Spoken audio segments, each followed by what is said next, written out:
नमस्कार शेतकरी बांधवांनो, आज आपण बघणार आहोत रेशीम शेडचे बांधकाम.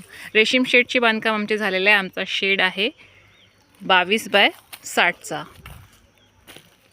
बांधकाम तसं पूर्ण झालेलं आहे आणि आपण बघणार आहोत आता आतमधलं त्याचं ग्रीन नेट बांधण्याचं काम सुरू आहे सध्या. आणि आम्हाला सहकार्य करत आहे वासुदेव नाले आणि शिवा माकोडे यांच्या सहकार्याने ग्रीन नेट बांधण्याचं काम सुरू आहे. आणि ते व्यवस्थितरित्या त्याला हवा लागली असता ते उडायला नाही पाहिजे याच्यासाठी आम्ही दोरीच्या सहाय्याने त्याला बांधलेलं आहे. आणि आपण बघत आहात की याच्यात कितीही हवा आली तरी ती नेट हलणार नाही आहे, जेणेकरून ती उडायला नाही पाहिजे त्याच्यासाठी बांधणे सुरू आहे. प्रत्येक दोरीला बांधून नेट बांधण्यात आले.